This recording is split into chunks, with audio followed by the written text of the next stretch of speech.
ரொம்ப நெருக்கமாக இருந்தது. நான் கல்லூரி படிக்கும்போது மெட்ராஸ் யூனிவர்சிட்டி காலகட்டத்தில் ரொம்ப நெருக்கமான தோழியில் ரொம்ப பத்திரமா பார்த்தா நினச்சிக்கிட்டு ஸ்டாக் வெளியே தெரியுது, துப்புட்டா இழுத்து போட்டுக்கோ அப்படின்னு சொல்கிறதெல்லாம் ஒரு பெரிய ஒரு சாகசமாக கூட பயணிக்கக்கூடிய தோழியருக்கு செய்யக்கூடிய ஒரு பெரிய அர்ப்பணிப்பாக செஞ்சுருக்கிறோம் அப்படின்றதெல்லாம் இப்போ நினச்சி பார்க்கும்போது சரி எவ்வளோ கேட்காலும் நல்லா இருந்துக்கிறாங்க அப்படின்னு நினைக்கிறோம். இப்போ எனக்கு என்ன கேள்வி வரும், இப்போ அவங்ககிட்ட கேட்கணும்னு தோணுது. இப்போ ஃபோன் பண்ணி நான் அப்படிலாம் சொல்லியிருக்கிறேனே அப்படின்னு தான் நினச்சிங்க அப்படின்ட்டு. ஏன்னா அவங்க எந்த ரியாக்ஷனும் காட்டல, நம்மள ஹெல்ப் பண்ணதை நினச்சிக்கிட்டு தான் நமக்கு அவங்க தேங்க்ஸ்லாம் சொல்கிறது ஞாபகம் இருக்குது. எனக்கு பல பேர் ரேகத்தையே தெரியும்.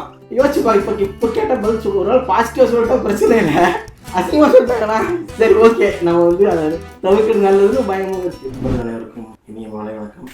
இந்த புத்தகத்துக்கு என்கிட்ட கொடுத்தாருன்றத சொல்லிட்டு பேச வச்சுக்கலாம். இங்கே அண்டர்ஸ்டாண்டிங் படிக்கணும்னா முதல்ல நான் பேசுகிறது அப்புறமா நிறைய பேசுறதுன்றது தான் முடிவானது.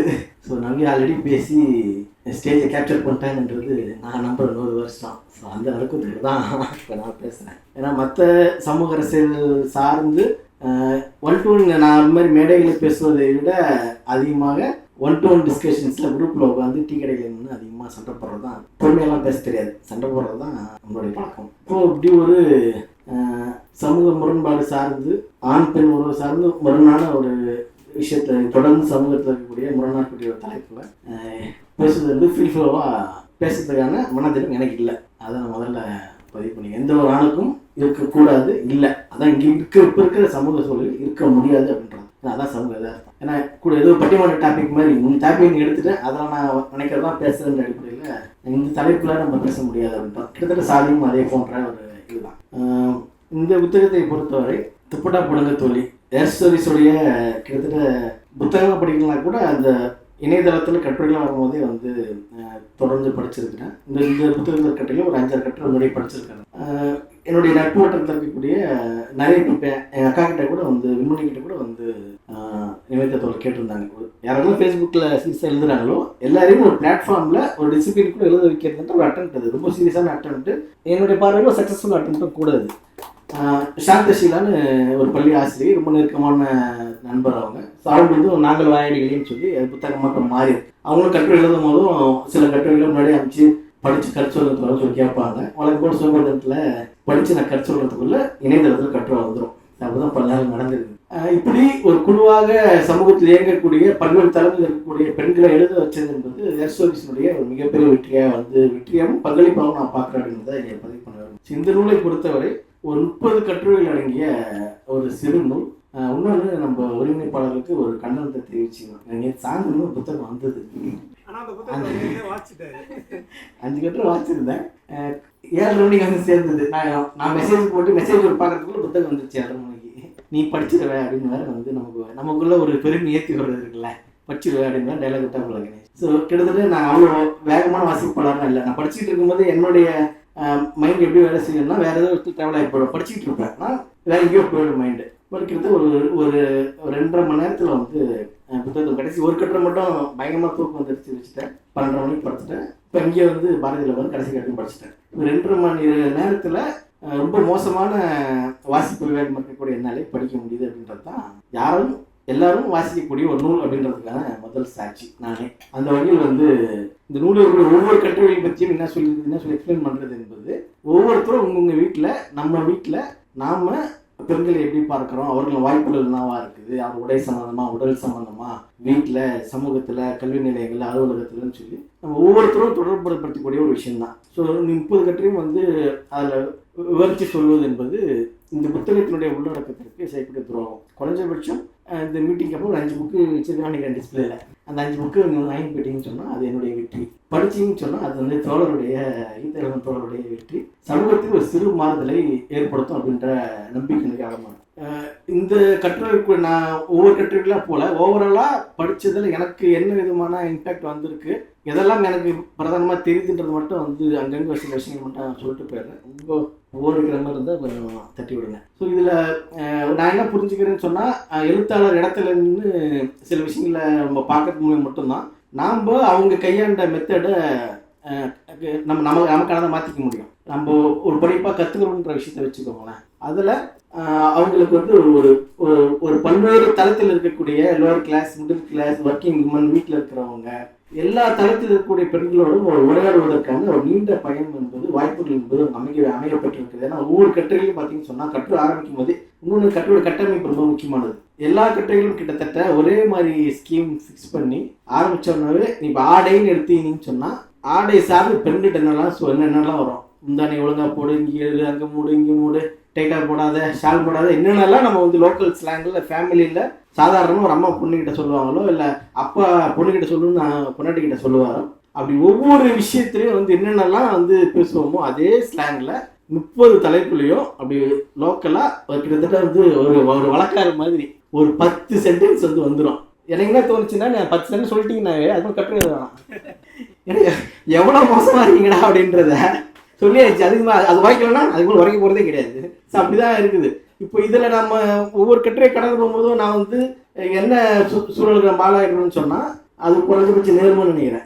நம்ம எப்படி இருந்துருக்குறோம், இந்த பிரச்சனை இல்லை, இதை நம்ம இப்படி நம்ம வாழ்க்கையில் நம்ம பர்சனல் லைஃப்பில் நம்ம இருக்கிறோன்றதெல்லாம் நம்மளை வந்து இன்ட்ராக்ட் பண்ணினே இருக்குது. அது அவங்களுடைய லாங் டைம் எக்ஸ்பீரியன்ஸு. எங்கே வச்சு எப்படி சொன்னால் வாசகர் வந்து தனக்கான ஸ்டேட்மெண்ட்டாக அது படிப்பாங்க அப்படின்ற ஒரு இது அவங்க இருக்குது. இது ஃபேஸ்புக்கில் போட்ட உடனேவே சில நண்பர்கள் சொன்னாங்க, இது அவ்வளோ ஒன்றும் சீரியஸான ரைட்டப்பாக தெரில எனக்கு அப்படின்னு. எனக்கு புரியவே இல்லை. எனக்கு காலையில் மைண்டில் ஓடினே இருக்குது. நீ சீரியஸாக ரைட்டப்னு நான் எதிர்பார்க்குறேன். அவங்க என்ன சொல்கிறாங்கன்னா, நீ சீரியஸாக ரைட்டப்னா நான் இதை படிச்சுட்டு குறைஞ்சபட்சம் வந்து 4 வார்த்தை அர்த்தம் புரியாமல் 4 பேர் அர்த்தம் புரியாமல் 10 பேர் திரும்பி படிக்கணும், அதான் சீரியஸாக ரைட்டப் நினச்சிருக்கிறாங்க. சீரியஸாக ரைட்டப் என்பது படிக்கும்போது மூடி வச்சுட்டு நாம் இவ்வளோ கேவலமாக நம்மளே பார்த்துருக்கோம்ப்பா அப்படின்னு நம்ம ரியலைஸ் பண்ண வைக்கிறது இருக்குல்ல, அதான் சீரியஸாக கண்டு நான் பார்க்குறேன். அப்படி ஒவ்வொரு சில விஷயத்தில் என்னை தட்டி கொள்ளக்கூடிய பெருமையாக சொல்கிறேன். நான் தட்டி கொள்ளக்கூடிய வாய்ப்புகளை இந்த புத்தகம் கொடுத்துருக்கு. பல நேரங்கள் என்னை சோறு மேலே அடிச்சிருக்குது. உதாரணமாக சொல்லணும்னு சொன்னால், ரொம்ப நெருக்கமாக நான் கல்லூரி படிக்கும்போது மெட்ராஸ் யூனிவர்சிட்டி காலகட்டத்தில் ரொம்ப நெருக்கமான தொழிலில் ரொம்ப பத்திரமா பார்த்தா நினச்சிக்கிட்டு ஸ்டாப் வெளியே தெரியுது, துப்புட்டா இழுத்து போட்டுக்கோ அப்படின்னு சொல்கிறதெல்லாம் ஒரு பெரிய வந்து ஒரு சாகசமாக கூட பயணிக்கக்கூடிய தோழியருக்கு செய்யக்கூடிய ஒரு பெரிய அர்ப்பணிப்பாக செஞ்சுருக்குறோம் அப்படின்றதெல்லாம் வந்து இப்போ நினச்சி பார்க்கும்போது சரி எவ்வளோ கேட்காலும் விளையாண்டுக்கிட்டேன் நீ அப்படின்னு நினைக்கிறேன். இப்போ எனக்கு என்ன கேள்வி வரும், இப்போ அவங்ககிட்ட கேட்கணும்னு தோணுது. இப்போ ஃபோன் பண்ணி நான் அப்படிலாம் சொல்லியிருக்கிறேனே அப்படின்னு தான் நினச்சிங்க அப்படின்ட்டு. ஏன்னா அவங்க எந்த ரியாக்ஷனும் காட்டல, நம்மளும் ஹெல்ப் பண்ணதை நினச்சிக்கிட்டு தான் நமக்கு வந்து அவங்க தேங்க்ஸ்லாம் சொல்கிறது ஞாபகம் இருக்குது. எனக்கு பல பேர் ரேகத்தையே தெரியும். யோசிச்சுப்பா, இப்போ கேட்ட பதில் ஒரு நாள் பாசிட்டிவாக சொல்லிட்டா பிரச்சனை இல்லை, அசிங்கமாக சொல்லிட்டாங்கன்னா சரி ஓகே நம்ம வந்து அதை தவிர்க்கிறது நல்லதுன்னு பயமும் இருக்குது. இப்படி ஒவ்வொரு விஷயங்களையும் வந்து நம்ம ரிவ்யூ பண்ணிக்கிறதுக்கான விஷயங்கள் புத்தகத்தில் இருக்கிறதா வந்து நான் பார்க்குறேன். பல தலைப்புகள் இருந்தாலும் எல்லாரோடும் வந்து எல்லா விஷயங்களும் ஒவ்வொரு தலைப்புமே நடைமுறை வாழ்க்கையோடு தொடர்புடையதாக இருந்தாலும் சில கேள்விகள் இன்னைக்கு சமூகத்தில் நிகழ்த்த வேண்டிய முக்கியமான விவாதங்களை ஜஸ்ட் லைக் டச் பண்ணிட்டு போயிருக்கிறாங்க. இப்போ என்னுடைய விஷயம் என்னன்னு சொன்னால், அதை இன்னும் ஆழமாக தொடர் வந்து அடுத்த ரைட்டப்பில் கொண்டு வரணும் அப்படின்றது என்னுடைய இதுவாக இருக்குது. அதில் முக்கியமாக 2 சென்டென்ஸாகவே வந்து சொல்கிறேன். ஒன்று, சோஷியல் பீயிங்ன்ற விஷயத்த ஒரு இடத்துல ஒவ்வொரு மனிதனும் சமூக மனிதன் தான் அப்படின்றது இருக்குல்ல. நம்ம எல்லாத்தையுமே வீட்டுக்குள்ளே வைக்கும் போது மட்டும்தான் அந்த வீட்டுக்கான கௌரவம், அந்த குடும்பத்துடைய கௌரவத்தை காப்பாற்றணும், பரம்பரை கௌரவத்தை காப்பாற்றணும், எல்லாமே அங்கே மாட்டுது. அப்போ சமூகத்துக்கான மனிதன் என்ற விவாதம் இருக்குதுல்ல, அது ஒரு லாங் டைம் ப்ராசஸில் நடக்க வேண்டியது தான். ஆனால் பேச வேண்டிய கட்டாயம் என்பது நமக்கு இப்பயே இருக்குது அப்படின்றது ஒன்று. 2வது நான் ரொம்ப முக்கியமாக பார்த்தது வந்து கம்யூனிட்டி கிச்சன். ஒரு இடத்துல வந்து ஒரு பெண்ணை அனுப்பங்கள் விழிப்பு பெரியார்லேருந்து பேசினுக்கிறாங்க. அது வேற. இன்னைக்கும் நடைமுறைப்படுத்த வேண்டிய அவர் தியரிட்டிக்கலாக சொல்லிட்டாரு, அரசியலாக ஏதோ செஞ்சாதான் தீர்வுடா விளங்க மாட்டேன் போங்கடான்னு சொல்லிட்டாருன்னு வச்சுக்கோங்க. இப்போ இன்னைக்கு காலகட்டத்தில் நீங்கள் விடுவிக்கணும்னு சொன்னால் நீ ஆல்டர்னேட்டிவ் ப்ராக்டிக்கல் மாடல்ஸை உருவாக்காமல் என்ன வழி? இந்தியா மாதிரி நீங்கள் இப்போ இருக்கிற 2K கிட்ஸ் சில பேர் இருக்கிறாங்க, எல்லாம் கொரியன் படம் தான் பார்க்குறீங்கன்னு கேள்விப்படுறேன். 2 கொரியா இருக்குது, north Korea, south Korea. South Korea முழுக்க உலகமயமாக்கலை கையாண்டு அவன் வந்து கிட்டத்தட்ட யூஎஸ்ஏ மாடலை எடுத்துக்கிட்டு ட்ராவல் பண்ண ஆரம்பிச்சிட்டான். விஷ்ணு சொசைட்டி மாடல் அப்போ ஆரம்பிச்சிட்டான். ஒரு ஆசிய நாடை வச்சு சொல்கிறான். வடகொரியா அது கம்யூனிஸ்ட் நாடாக இருந்து அங்கே அதுக்கும் இதுக்குமான சமூக உறவுகள் எல்லாமே வேற வேற. அங்கே வடகொரியாலே என்ன நடக்குதுன்னு சொன்னால், தாய்வான்ல நடக்குதுன்னு சொன்னால் கம்யூனிட்டி கிச்சன்ஸ். பெண்கள் வந்து ஃப்ரெண்டு வந்து இப்போ போஸ்டாக்காக தாய்வான் போனார். காலை 7:30 மணிக்கு கம்பெனியில் பெண்கள் இருக்கிறாங்க. இவங்க கிட்டலாம் சொல்கிறான். பின்னாடி இருந்து பார்த்தா யார் ஆம்பளை யார் பொம்பளை எல்லாம் கோட் ஷூட்டில் இருக்கிறாங்க. இப்போ ட்ரெஸ் கூட இல்லாமல் போயிடுச்சுல. நீ சுடிதார் போடணும், புடவை கட்டணும்னு சொன்னதுனால தான் நான் வந்து அதில் ஷால் போடணும் வேணாமன்ற கேள்வி எல்லாம் கோட் ஷூட்டு. நம்ம ஊர் கிளைமேட் செட் ஆகுதுன்றது ஆரம்பிச்சுக்கோங்க. 2 பேர் பையன் போட்டு போன்றேன் நான் காமனா. ட்ரெஸ் கோட் பிரச்சனையே இல்லை. ஸோ 7:30 மணிக்கு காலையில் ஆஃபீஸில் வந்து ஃபேக்ட்ரிஸில் பயோடெக்னாலஜி சம்மந்தப்பட்ட ஃபேக்ட்ரியில் ஒர்க்கர்ஸாக வந்து விமன் இருக்கிறாங்க.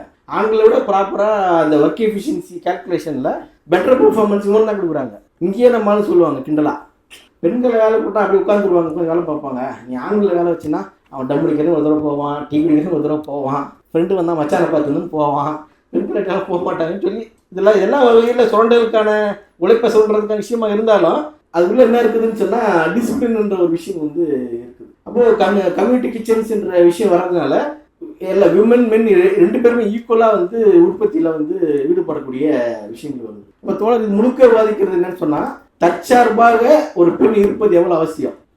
பல இடங்களில் அது ரொம்ப முக்கியமான ஒரு வார்த்தை விளையாட்டே பண்ணியிருக்கிறாங்க. தோழரை பற்றி நவியா சொன்னாங்க இல்லையா, அவங்க எங்கே தோழர்னு பேசுகிறாங்க, எங்கே தோழியர்னு பேசுகிறாங்க அப்படின்றத ரொம்ப அது சொல்கிறாங்களா, டீப்பான ரைட்டிங் இல்லைன்னு சொல்லி ரொம்ப டீப்பான ரைட்டிங். எந்த இடத்துல பெண்கள் பக்கம் நின்று பேசணும், எங்கே பெண்களுக்கு பேசணும், எங்கே ஆண்களுக்கு சொல்லணும், எங்கே தோழியர் எங்கே தோழர்ன்றது ரெஃபரன்ஸ் பாயிண்ட் ரொம்ப ரொம்ப ரொம்ப கிளியராக இருக்குது. ஸோ அந்த சோஷியல் ப்ரொடக்ஷன் சார்ந்தும் வந்து அதே போல் சோஷியல் ப்ரொடக்ஷன்ற கம்யூனிட்டி கிச்சன் சம்மந்தமாகவும் சோஷியல் பீயிங் சம்மந்தமாகவும் இன்னும் நம்ம அதிகமான விவாதங்களை நம்ம போன்ற சமூகங்களுக்கு பேச வேண்டியது இருக்குது. ஏன்னா புத்தகத்திலே பார்த்தீங்கன்னு சொன்னால் சைல்டு கேர் சென்டர்ஸோட இம்பார்ட்டன்ஸ் பற்றிலாம் வந்து சொல்லியிருக்கு. இது எல்லாமே சொல்லி சுற்றி எங்கே வராங்கன்னு சொன்னால், பெண் கல்வி அப்படின்றதும் வேலைக்கு போகணும் அப்படின்றதும், நீ சுயசார்பாக கல்வி பொருளாதார சார்ந்து இருக்கணும் அப்படின்றதும் எல்லாம் எங்கே நீ உடையில ஆரம்பித்தாலும் முடிவு வந்து தற்சார்பில் வந்து நிற்கும். நீ வேலைக்கு படி, வேலைக்கு போகும். சமூக கட்டமைப்பு, குடும்ப சடங்குகள், மாதோட எதை பேசினாலும் சரி, நீ படிக்கிறதுக்கு வேலைக்கு போகிறதுக்கு உன் கையை நீ நம்பி இருக்கிறதுக்கு எதுவும் தடை கிடையாது அப்படின்னு எல்லா இடங்களும் சுற்றி பார்த்தீங்கன்னு சொன்னால், பைக் ஓட்டுங்கன்றாங்க, கார் ஓட்டுங்கன்றாங்க. அது ரெண்டு பாயிண்ட் என்னன்னு சொன்னால், நீ நினச்ச நேரத்துக்கு வேலைக்கு போவா அப்படின்னு அந்த அவங்க ஒரு டார்கெட்டை ஃபிக்ஸ் பண்ணி வச்சுருக்காங்க. இந்த சமூக கட்டமைப்பு ஆண் பெண் உறவுகள் இருக்கக்கூடிய ஏற்றத்தால் உடைக்கணும்னு சொன்னால், அந்த பொருளாதார விஷயத்தில் பெண்கள் வந்து தன்னிறைவாக இருப்பது தான் இலக்கு முடிவு அப்படின்றது ரொம்ப ஸ்ட்ராங்கான ஸ்டாண்ட்மெண்ட்டாக நான் புரிஞ்சுக்கிறேன். ஸோ அதை வலியுறுத்துவதற்கு எங்கெங்கெல்லாம் தடைகள் இருக்கோ, அந்த கிட்டத்தட்ட ஒவ்வொரு சாப்டரும் ஒவ்வொரு தடைகள் தான். அது சில விஷயங்கள் நவ்யா சொல்லும் போதும் ரிப்பீட் ஆச்சு சாப்டர்ஸ், நம்ம அதை படிக்கல. ஸோ அந்த ஓரியன்டேஷன் வந்து ரொம்ப வந்து முக்கியமான விஷயமா வந்து நான் பார்க்குறேன். அதே போல் பொதுவாக வெறும்னே நான்லாம் சீரியஸாக விஷயம்லாம் படிக்கிறது இல்லை, கொஞ்சம் என்ஜாய்மெண்ட்டாக புது விஷயம் கற்றுட்டு மட்டும் படிக்கிறேன்னு சொல்கிற ஆட்களாக இருக்கிறாங்க. எனக்கு அவங்கள பார்த்தா பிடிக்கிறது இல்லை. இருந்தாலும் அவங்களுக்கும் 2 சம்பவம் சொல்லுவோம். என்னன்னு சொன்னால், அவங்க ஏற்கனவே ஒரு டாக்குமெண்ட்ரி ஃபிலிம் மேக்கர். ஒரு மாதவிடாய்ன்ற படம் மூலியமாக பெரும் அதிர்வுகளை ஏற்படுத்திய ஒரு ஆவணப்பட இயக்குனரும் கூட அவங்க. ஸோ என்ன பண்ணுறாங்கன்னு சொன்னால், அவங்க இன்ஸ்பயர் ஆன எல்லா கட்டுரைகளுடைய லைவ் நேச்சர் ஏன் நீங்கள் படிச்சுட்டே இருப்பீங்க, நான் கதை படிக்கிற மாதிரி ஒவ்வொரு கதையும் ஒரு பெண்ணுடைய தனிப்பட்ட அனுபவத்திலிருந்து பயண ஆரம்பிக்கும். அது உடலியல் சார்ந்து தன்னுடைய இப்போ மார்பகங்கள் பெருசாக இருக்குன்னு ஃபீல் பண்ணுற ஒரு பெண்ணுடைய குமுறல்லேருந்து ஒரு கதை ஆரம்பிக்கும். பாலியல் வன்புணர்வு செய்யப்பட்ட ஒரு பெண்ணோட லைஃப்னு ஆரம்பிக்கும். நம்ம மோகனாத்தோட லைஃப்லேருந்து அறிவியல் இயக்கத்தில் நீண்ட காலம் பங்கேற்றக்கூடிய பங்களிப்புகளை செய்த மோகனாத்தோட பங்களிப்புலேருந்து ஒரு கட்டுரை ஆரம்பிக்கும். எல்லாமே ஒரு பெண்ணுடைய அனுபவத்திலேருந்து தான் ஆரம்பித்து போனாலும், இப்படி சொல்கிற மாதிரி அவங்க எதெல்லாம் இன்ஸ்பயர் ஆகி பார்க்குறாங்க, அது எல்லாத்தையுமே இங்கே சம்பவங்கள்லாம் சாப்டர்ஸாக வந்து மாற்றிருக்கிறாங்க. அது எனக்கு ரொம்ப பிடிச்ச விஷயம் என்னன்னு சொன்னால், டாக்குமெண்ட்ரிஸ் ஒரு 4-5 டாக்குமெண்ட்ரியை வந்து நமக்கு வந்து அறிமுகப்படுத்துகிறாங்க. எனக்கு என்னன்னு சொன்னால், இது மாதிரி டாக்குமெண்ட்ரிஸோ இல்லை வந்து கமர்ஷியல் இல்லாத படங்களே பார்க்கணும் விருப்பம் அதிகம். எனக்கு என்ன பொறுமை இருக்காதுன்னா, அது ஏதாவது அரசியல் செய்தி சொல்லிடணும், எனக்கா தேட தெரியாது, யாராவது ரெக்கமெண்ட் சொன்னாங்கன்னா கட்டாயம் வந்து பார்த்துருவேன். ஸோ அதை வந்து ஒரு 4 டாக்குமெண்ட்ரிகளை வந்து அற்புதமாக வந்து அதை பற்றி அறிமுகமும் சொல்லி, அது எவ்வளோ முக்கியமான டாக்குமெண்ட்ரிஸ், அது பின்னாடி எங்கேருந்து வருது அப்படின்றத ரொம்ப சிறப்பாக வந்து சொல்லியிருக்கிறாங்க. ஸோ இப்போ அவங்களுடைய தேடுதல் எல்லை பார்த்தீங்கன்னு சொன்னால், வெறும் சக மனுஷங்களோடு பயணித்த அனுபவங்கள்லேருந்து வழியிலிருந்து ஒரு மட்டும் இல்லை, லிட்ரேச்சரில் இதே போல் எக்ஸாம்பிள்ஸ் வச்சுருக்கிறாங்க, டாக்குமெண்ட்ரிஸ் வச்சுருக்காங்க. வெவ்வேறு தளங்களிலிருந்து ஒரு பெற்ற அறிவும் நேரடியாக பெண்கள்கிட்ட இருந்து கண்ணீரும் கூட சொல்லலாம். கண்ணீர் மூலமாக கிடைக்கக்கூடிய கேஸ் ஸ்டடிஸும் எனக்கு தான் பார்த்தீங்கன்னு சொன்னால் நூல் முழுக்க வந்து சொல்லிட்டு போகிறாங்க அப்படின்றது. அதை ரொம்ப முக்கியமான ஒரு படத்தை பற்றி சொல்லியிருக்காங்க. மோஸ்ட் ஹேட்டட் உமன் இன் அமெரிக்கான்னு சொல்லி ஒரு முக்கியமான ஒரு விமன் லீடரை பற்றின ஒரு படத்தை பற்றி வந்து விவரிச்சிருந்தாங்க. அதை பற்றி விலைக்கு சொல்ல உள்ள போல. ஸோ இது மாதிரி நிறைய விஷயங்களை வந்து நம்ம முக்கியமானதான் வந்து நான் பார்க்குறேன். ஸோ ஓவராலாக நான் சொல்ல வர்றதுன்னு சொன்னால், இந்த புத்தகத்தை நீங்கள் வந்து ஒரு லைனில் எப்படி கேரக்டரைஸ் பண்ணலாம் அப்படின்னு சொன்னால், இது ஒரு லிட்மஸ் டெஸ்ட் மாதிரி. கெமிஸ்ட்ரி லேபில் 10ஆம் கிளாஸில் போனவங்களுக்கு தெரியும். இது பெண்களுக்கான எழுதப்பட்ட புத்தகம், பெண்கள்கிட்ட தான் உரையாடுறாங்க. ஆனால் ஒரு ஆணும் இதை கட்டாயம் படிக்க வேண்டிய அவசியம் என்பது இப்போ நாங்கள் 2007-8 பல்கலைக்கழகத்தை படித்த காலகட்டத்திலிருந்து இப்போ இருக்கக்கூடிய மாணவர்களை பார்க்கும்போது எங்களை விட இப்போ இருக்கக்கூடிய மாணவர்களுடைய எல்லாம் சொல்லுவாங்க, நாங்களாம் எப்படி இருந்தோம் தருமா இன்னைக்கு இருந்த பசங்க சொல்லுவாங்கல்ல, பச்சை போய் நாங்கள் இருந்த காலகட்டத்தை விட இப்போ இருந்த பசங்க இன்னும் பெட்டராகவே டெமோக்ரேட் ஆகிருக்கிறாங்க. அந்த ஒரு நான் பொறாமப்படுறேன். நான் என் கூட பயணித்த பல பெண் தோழிகள் அது இருட்டனான ஒரு பதட்டம் வந்துடும். அதெல்லாம் நாங்கள் கிட்ட இருந்து பார்த்துருக்குறோம். அதெல்லாம் எனக்கு கொஞ்சம் உடஞ்சிருக்குது. இது மாதிரி சின்ன சின்ன எக்ஸாம்பிள்ஸ் அங்கங்கே பார்த்து நம்ம சொல்லிட்டோன்னா சொல்லிடுவாங்க, அதெல்லாம் காலம் எவ்வளோ மாறிச்சுவா, இன்னும் பெண்களை அடிமைப்படுத்தினே பேசிக்கிறீங்களாப்பான்னு உடனே ஒரு ஜம்பம் வரும், மண்டையிலே வரணும். இதை ஏன் சொல்கிறோன்னா அப்படியே இல்லை மாறி வந்திருக்குது, ஆனால் இன்னும் மாற வேண்டியது எவ்வளோ இருக்குதுரா அப்படின்னு சொல்கிறதுக்காக இந்த எக்ஸாம்பிளை சொல்கிறோம். அப்போ இன்னும் வேகமாக மாற்றத்தை நோக்கி நம்ம மாறிக்கொண்டு போகணும்னு சொன்னால் ஒன்று சமூக உறவுகளில், உற்பத்தி முறையில், சமூக இயக்கத்தில் எல்லாத்தையும் மாற்றம் வரணும். வெறுமனே மனுஷ மனங்களில் மட்டும் மாற்றம் ஏற்படுத்த முடியாது, புற சூழல் வேணும். ஆனால் புற சூழல் ஏற்பட்டால் கூட அதை அக்செப்ட் பண்ணிக்கிற இது பயங்கரமான சாதி சமூகங்கள் இது. அப்போ இந்த சமூகத்துக்கு புதிய மாற்றங்களை கேன்சல் பண்ணிங்கன்னு சொன்னால் அதை தகவமைச்சு கொஞ்சம் பாலிஷ் போட்டு என்ன தடவி நீ பார்க்குற மாதிரி ஒரு பாலிஷாக வச்சுக்கிட்டா தான் புதிய மாற்றம் வரும்போது அக்செப்ட் பண்ணுங்க. இல்லைன்னு சொன்னால் அப்படியே உட்காந்துக்கிட்டு தலையை திருப்பி உட்காந்துருக்கோம், மாற்றம் எங்கேயோ போயிட்டுருக்கோம், நம்ம எங்கேயோ உட்காந்துட்டோம். ஸோ அப்படி இருக்கிற சூழலில் லிட்மஸ் டைவர்ட் ஆகிட்டேன். ஸோ ஒவ்வொரு ஆளும் வாசிக்கும் போது கிட்டத்தட்ட அப்படி ஒவ்வொரு சாப்டருக்கும் நம்ம நம்மளை ஃபிக்ஸ் பண்ணி பார்த்துக்கலாம்.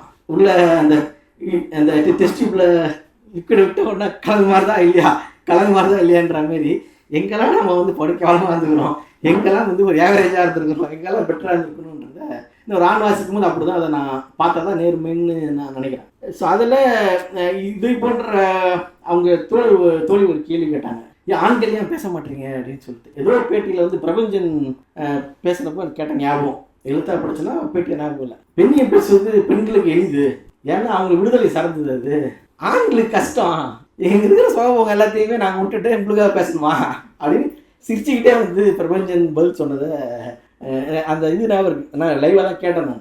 ஸோ அதுதான் ரியல் ஃபேக்ட். நீங்கள் அடிச்சு கொடுனா தான் வழி, தானாலாம் வராதுன்றது அந்த நிதர்சன உண்மை. ஸோ அதில் கொஞ்சம் பர்சனலாகவும் சில விஷயங்களை சொல்லலாம்னு நினைக்கிறேன், சொல்லிட்டு முடிச்சுக்கலாம்னு நினைக்கிறேன். இதில் நம்ம வெறுமனே இப்போ ஒரு தலித்தியம் சார்ந்த இது மாதிரி ஒரு அனுபவங்களை தொகுத்து ஒரு புத்தகம் படிக்கிறேன்னு சொன்னால் சமூக ஏற்றத்தாழ்வு இருக்குது, இப்படி தான் மோசமாக இருக்குது அப்படின்றத நம்ம ஏற்றுக்கிறது தான் வெளியில், அதான் உண்மை, ஏற்றுக்கணும்னு வச்சுக்கோங்களேன். ஆனால் சென்னையில் முடியுதுல்ல, இப்பயும் ஒரு கேட்டர் கம்யூனிட்டியை ஒன்லி ஃபார் அந்த ஒரு கம்யூனிட்டி பேரை போட்டு அதில் லாங்குவேஜ் போட்டு இவங்களுக்கு மட்டும் தான் அளவு கேட்டில் போட்டு விற்கிற அளவுக்கு தான் இங்கே சூழல் ஒன்று இருக்குது. அப்படி போட்டுக்கிட்டு நான் ரொம்ப கௌரவமானவன் சொல்கிறதுக்கான தகுதியோட வாழ்கிறான் அவன் சிட்டிக்குள்ளே. கிராமத்தெல்லாம் பார்த்து ஆணவ நடக்குதுலாம் சொல்கிற காலம்லாம் மலையேறி போச்சு. இப்போ ரொம்ப ஸ்டைலிஷாக நாங்கள் சென்னைக்குள்ளேயே ஆணவ பண்ணுவோம் அப்படின்ற ஸ்டேட்டஸுக்கு சென்னை நகரம் வந்துடுச்சு. அந்த பெருமை நமக்கு இருந்ததில்லை, இப்போ கிடச்சிட்டு இந்த வருஷத்தில். ஸோ அப்படி தான் இருக்கக்கூடிய சூழல்னு வச்சுக்கோங்களேன். எந்த ஒரு கம்யூனிட்டியும் நீ வேணாம் நினைக்கிறீோ அவர்களை ஒதுக்கி வைத்து விட்டு அவர்களுடைய உழைப்பை ஏதோ ஒரு வகையில் நான் சூப்பர் மார்க்கெட் மூலிமா அந்த அரிசியை வாங்கிக்க முடியும். ஒரு ஒரு ஒரு பட்டியலத்தை சார்ந்தவர்களுடைய உழைப்பை நான் அவர் சம்மந்தமே அவருக்கே தெரியாமல் நான் வாங்கிக்க முடியும். எந்த சமூகத்தையும் நான் புறக்கணிச்சுட்டு இந்த சமூகத்தை தான் வாழ்கிறேன்னு நான் இருக்க முடியும். ஆனால் இந்த பெண்ணியம் சார்ந்த விவாதத்தில் சக பெண் மனுஷியை ஒதுக்கி வைத்து விட்டு நான் வாழவே முடியாது. இது சமூக யதார்த்தம். நடிக்க வேணால் செய்யலாம், ரொம்ப நாள் நடிக்க முடியாது, அதை மாட்டிக்க சீக்கிரம். அப்போது ஒவ்வொரு குடும்பத்திற்குள் அந்த விஷயங்கள் எப்படி நடக்குது அப்படின்றத, மாற்றம் நிகழ்ந்திருக்குது அப்படின்றத நம்ம விவாதிக்க வேண்டிய அவசியம் என்பது இருக்குது. இப்போ நான் வளர்க்கப்பட்ட சூழலில் எங்கள் வீட்டில் என்ன விஷயங்கள் இந்த புத்தகத்தினுடைய சொல்கிற விஷயங்கள்லேருந்து தலைப்புகள்லேருந்து நான் எங்கள் அம்மா 2 அக்காவை ஃபிக்ஸ் பண்ணி பார்க்குறேன். எங்கள் அம்மா 6வது வரைக்கும் படித்தவங்க, இன்னொரு நேட்டிவ் எனக்கு. இப்போ சமீபத்தில் கோவிலில் இறந்தாங்க 59 வயசில். நான் பார்த்து அவங்க ஒட்டுமொத்தமாக நான் இப்போ இது ஒரு 38 வருஷத்தில் அவங்க பயன்படுத்துறது 2 தட்டு தான். அது ஒரு தட்டு ரொம்ப டேமேஜ் ஆகிடுச்சு, புது தட்டு மாற்றினாங்க. அந்த தட்டை நாங்கள் யாரும் தொட்டது கிடையாது, தொட விட மாட்டாங்க. அது அவங்களுக்கான தட்டு. முதல் தட்டு அவங்க மாமா வாங்கி கொடுத்தது, தாய்மாமா வாங்கி கொடுத்தது. சின்னதாக ஒரு தட்டு, இப்போ நான் பதார்த்தம் சாப்பிட்ற தட்டு தான் அது அளவு. ஆனால் அதில் தான் சாப்பிடுவாங்க, வேறு யாருக்கும் அது இது பண்ணிக்க மாட்டாங்க, நாங்கள் கேட்க மாட்டோம். அது கொஞ்சம் டேமேஜ் ஆச்சு. அதே போல் ஷேப்பில் தேடி கண்டுபிடிச்சி ஒரு தட்டை வாங்கி வச்சுருந்தாங்க, இன்னும் அந்த வீட்டில் இருக்குது. இப்போ நான் பதார்த்தத்துக்கு அதான் யூஸ் பண்ணுறேன் இப்போ. ஸோ அப்படி ஒரு தனித்துவமான இது. ஒரு கட்டத்தில் அக்கா 2 பேர் கல்யாணம் போயாச்சு, நான் பாண்டிச்சேரி படிக்க போயாச்சு, வீட்டில் தனியாக இருக்கணும். வழக்கம் போல் தனியாக அப்பா தொழிற்சங்க வேலைக்கு வெளியே போயிடுவார். தனியாக மாட்டிக்கொள்ள பெண்களுடைய இது இருக்குதுல்ல, எனக்கு கல்யாணம் பண்ணணுன்ற டிஸ்கஷன் ஓடும், யாரும் கண்டுக்க மாட்டேங்க, வீட்டில் இந்த வேலை அந்த வேலைன்னு எல்லா புலம்புகளும் இருக்கும். திடீர்னு பார்த்தீங்கன்னா அந்த புலம்புகள்லாம் அமைதியாச்சு. பார்த்தா திருவட்டூர் விடியல் கலைக்குழு கூட நாடகம் மேடையிலேருந்து கூப்பிட்டு ஏதாவது நினைவு பரிசு கொடுங்கன்னு சொன்னாலே பதறிடுவாங்க, ஒரு நடுக்கத்துக்கு வந்துடுவாங்க. வீதி நாடகத்தில் நடிக்க போயிட்டாங்க. விடியல் கலை ஜெயசங்கர் சொல்கிறோட வீதி நடிக்க போயிட்டாங்க. ஜெயசங்கர் எங்கள் அம்மா நடிக்கிறா அப்படின்றாரு. அவங்க மேடையில் வந்து குத்துரு போசன்னு பதறுவாங்கண்ணா, தெரியல வரந்துச்சு வாங்கன்னு 2 நாள் கூட இருந்தாங்க. எனக்கு ஒரு சின்னதாக கொடுங்கன்னு கேட்டாங்க. சரி நாடகம் நடித்தாங்க. எனக்கு ஏற்றுக்க முடியல. இவங்க நாடகம் போகிறானுக்குலாம் நான் ஊரில் இருக்க மாட்டேன், வீடியோ எடுத்து அனுப்புங்க வாடன்ட்டு. அது பேக்கில் அம்மிங் பண்ணுறது வந்தோட சூப்பர் ஸ்டாராக மாதிரி இல்லை. வீட்டில் எல்லா விஷயத்துலையும் அவங்களுக்கு பிரதான், நமக்கு அப்புறம் தான் மற்ற எல்லாத்துக்குமேன்ற ஒரு டாமினன்சி இருக்கும். அப்படியே போய் அங்கே போயிட்டு சப்மிசிவாக பின்னாடி இருந்து அம்மிங் பண்ணுறது, சின்ன சின்ன கதாபாத்திரம் கும்போட நின்று போகிறதுன்னு ஆரம்பித்து கதாபாத்திரம்லாம் எடுத்து நடித்தாங்க. பிரளயமே வந்து சென்னைக்கலை கூட சில தேவைகள் வாங்க சொல்கிறதுலாம் கூட வந்து கூப்பிட்டு ரொம்ப ஆச்சரியமாக இருக்கும். அவங்க கிளம்பி அவங்க இறந்தப்போ 59 வயசு போடும்போது தோழர்கள் யாரும் ஏற்றுக்கவே இல்லை. ஏன்னா அவங்க வீட்டிலேருந்து கிளம்பி போகிறதுக்காக அவ்வளோ டைம் ஸ்பெண்ட் பண்ணுவாங்க. ரொம்ப நீட்டாக, எனக்குலாம் அந்த கேரக்டரே கிடையாது. அவ்வளோ நீட்டாக வந்து கிட்டத்தட்ட என்ன மாதிரியே இருப்பாங்க. என்னோட கொஞ்சம் ஹைட்டு குறைவாக அப்படியே நான் எனக்கு புடவை கட்டின எப்படி இருக்குமோ அப்படி தான் எங்கள் அம்மா. அவ்வளோ நீட்டாக வந்து அவங்கள வந்து வெளிப்படுத்திப்பாங்க. ரேவதியான வந்து அதை நல்லா ரீட் பண்ணிக்க முடியும் நான் சொல்கிறது. அப்படி இருப்பாங்க.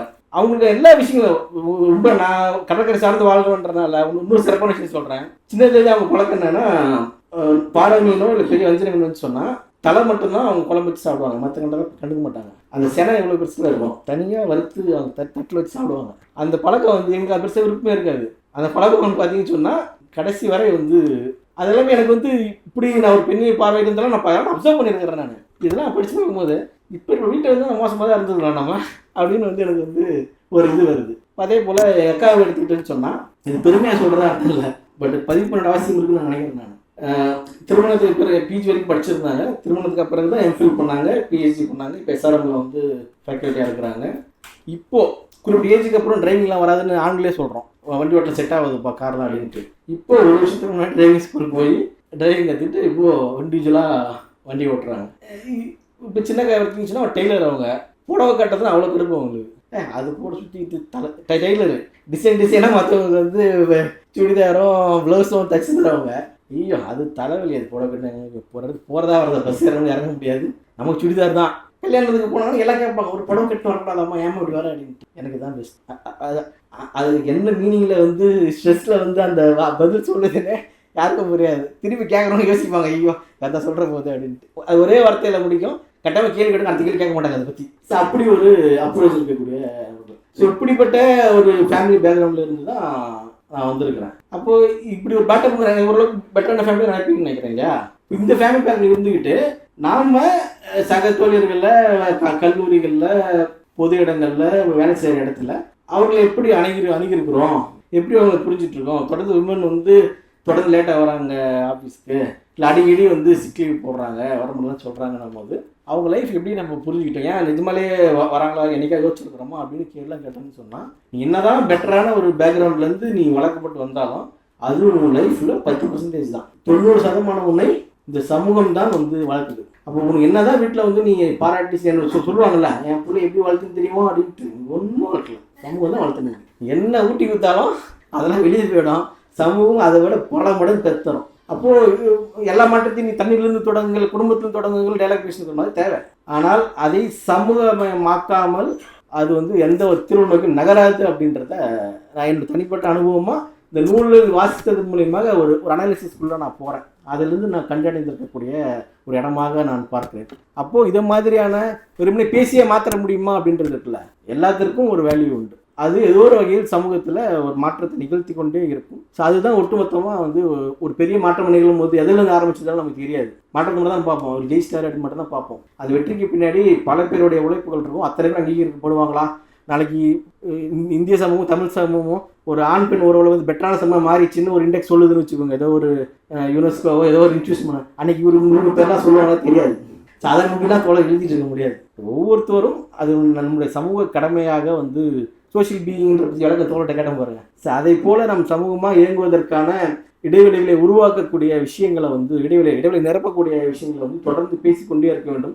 1000 விஷயங்கள் பேசினால் 10 செயல்பாட்டுக்கு வரும். அந்த 10 செயல்பாடே வந்து பெரிய சமூகமாக நிகழ்த்தும் அப்படின்றதான் வந்து கண் முன்னாடி என் காலகட்டத்திற்கும் இப்போது கல்லூரி படித்துக் கொண்டிருக்கக்கூடிய மாணவர்கள் காலகட்டத்திற்குமான உறவுமுறை வித்தியாசங்கள் இருக்கக்கூடிய ஒரு பெரிய மாற்றமாக வந்து நான் பார்க்குறேன். அந்த வகையில் இந்த நூல் ஒரு மிக மிக ஒரு முக்கியமான நூல். இதை பரவலாக கொண்டு போக வேண்டிய அவசியம் என்பது இருக்கிறது அப்படின்றது வந்து மீண்டும் வலியுறுத்தி சொல்கிறேன். அந்த வகையில் புத்தக கார்டனுடைய முதல் நிகழ்விற்கு தோழருடைய 2 நூல்களையும் வந்து விவாதத்துக்கு எடுத்துக்கொண்டதற்கு வந்து தனிப்பட்ட முறையில் வந்து நன்றியை தெரிவித்துள்ளேன். இதே போன்ற சமூக விவாதங்களில் பல்வேறு தளங்களில் வந்து தோழர்கள் வந்து முன்னெடுக்கணும் அப்படின்றதையும் இதுக்கு தலைமை மேடையில் தோழர் நான் பார்த்ததில்லை, வந்தாங்களே தெரியல, கட்டாயமாக பயன்படுத்துவோம், கூட வாங்க. இதுவரை அமைதியாக கேட்டுக்கொண்டிருந்த தோழர் அனைவருக்கும் நன்றி தெரிவித்து முடித்துக்கிறேன். நன்றி.